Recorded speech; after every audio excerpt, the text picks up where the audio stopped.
आइए question number 9 देखते हैं। कह रहा है in triangle ABC right angle at B if tan a equal to 1/√3 find the value of first sin a into cos C plus cos a into sine C, second cos a into cos C minus sin a into sine C. यानी आपको given है एक right angle triangle है जो कि right angle है B पे, और उसमें tan a 1/√3 के बराबर है, तो आपको वैल्यू बतानी है इन दोनों का। तो चलिए सोल्यूशन देखते हैं। गिवन क्या है? गिवन है tan of a equal to 1/√3, और आपको पता है tan थीटा बराबर क्या होता है? p बाई बी होता है। तो यहाँ अगर थीटा क्या है? a, एंगल a, ठीक है, एंगल a को यूज किया है, तो इसके अपोजिट वाला होता है परपेंडिकुलर, तो इसके अपोजिट परपेंडिकुलर यानी bc, तो bc अपॉन, और बेस कौन सा हो जाएगा? ab, ठीक है, तो bc अपॉन ab। तो ये bc का लेंथ 1 दिया है और ab का लेंथ √3, तो bc 1 और ab कितना आ गया? √3, ठीक है। तो हम यहां से क्या करते हैं? हाइपोटेनस निकाल लेते हैं यूजिंग पाइथागोरस थ्योरम, ठीक है। पाइथागोरस थ्योरम से हाइपोटेनस निकालते, तो हाइपोटेनस यानी AC, ठीक है। तो AC बराबर अंडर रूट इन दोनों के स्क्वायर का सम, ठीक है। तो AC इक्वल टू √1 + 3, तो यहां से AC इक्वल टू √4 और AC बराबर आ गया, AC बराबर 2, ठीक है। AC 2 आ गया। अब हमें फाइंड करनी है वैल्यू। तो देखिए यहाँ पे दो थीटा के बारे में, एक एंगल ए और एक एंगल सी, ये थीटा के रोल प्ले कर रहे हैं। तो sine of A cos of C चाहिए, cos of A sine C चाहिए, ठीक है। तो पहले हम जो जो जरूरत है वो निकालते हैं। साइन ऑफ ए चाहिए था, तो साइन ऑफ ए क्या लिखेंगे इस ट्रायंगल से? साइन ऑफ ए अगर देखें तो ए के अनुसार लिखेंगे, तो ए के अनुसार परपेंडिकुलर क्या बनेगा? बीसी साइड, और हाइपोटेनस AC ये तो फिक्स ही रहेगा, तो हाइपोटेनस 2 आया है तो रख देते हैं। तो यहाँ पे साइन ऑफ ए लिखेंगे BC अपॉन AC, यानी P/H होता है। तो P के रोल प्ले कर रहा है BC और H का रोल प्ले कर रहा है AC। तो BC का लेंथ कितना है? 1, और AC का लेंथ कितना है? 2, तो 1/2 आ गया sign of A.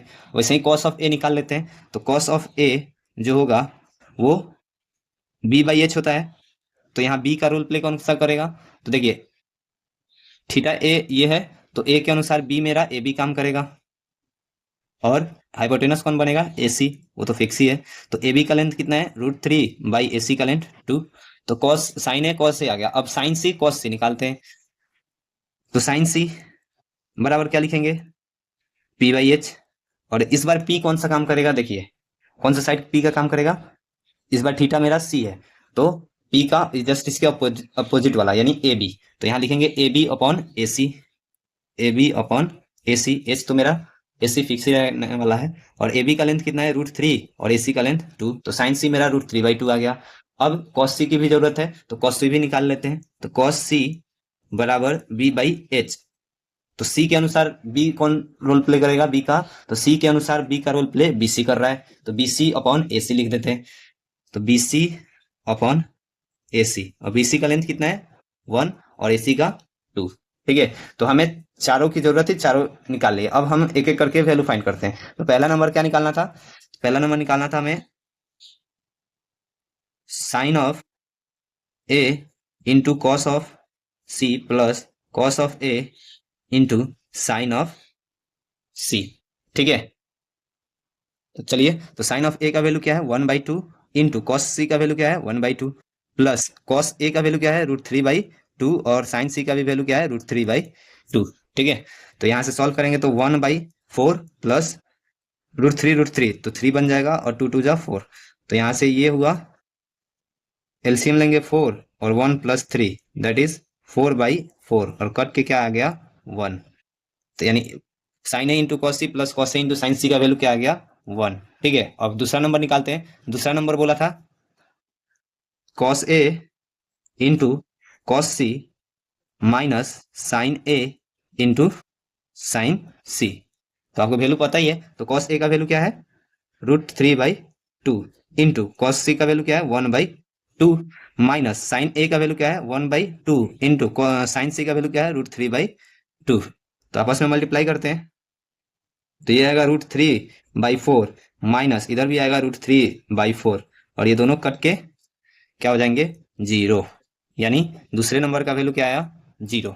I hope समझ गए होंगे। Thank you. आइए क्वेश्चन नंबर 10 देखते हैं। कह रहा है in triangle P Q R right angle at Q P R plus Q R equal to 25 centimetre and P Q equal to 5 centimetre, determine the values of sine P cos P and tan P. यानी आपको given है एक right angle triangle और उसमें P R plus Q R यानी P R plus Q R इन दोनों side का सम 25 सेंटीमीटर दिया है और केवल पी क्यू जो है 5 सेंटीमीटर है, यानी पी क्यू ये जो है सिर्फ 5 सेंटीमीटर है और P R plus Q R इन दोनों का सम 25 सेंटीमीटर है। तो गिवन में पहले लिख लेते हैं, गिवन क्या है P R plus Q R equal to 25 centimetre. ठीक है, तो आपको डिटरमाइन द वैल्यू यानी आपको बताना है sine P cos P tan P. ठीक है, तो पहले तीनों साइड निकाल लेते हैं, उसके बाद आराम से वैल्यू फाइंड कर लेंगे। तो देखिए यहां से हम पी आर बराबर क्या लिख सकते हैं 25 माइनस क्यू आर। ठीक है, इसको ऐसे ही रहने देते हैं। अब बाय यूजिंग पाइथागोरस थ्योरम,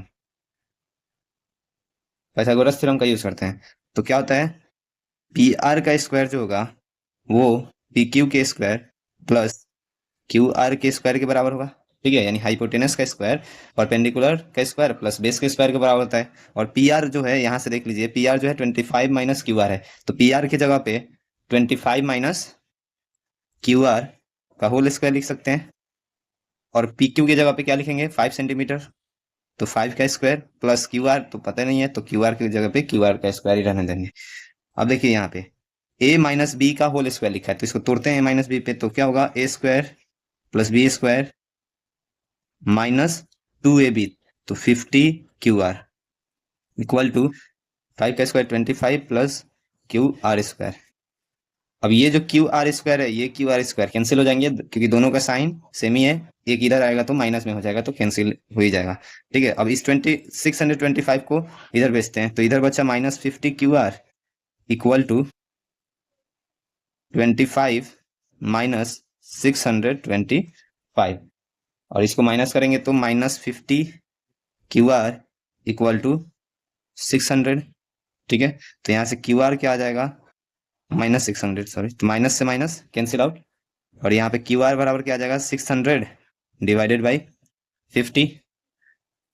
तो क्यू आर का जो वैल्यू आ रहा है वो आ रहा है 12, यानी क्यू आर कितना आ गया 12 सेंटीमीटर।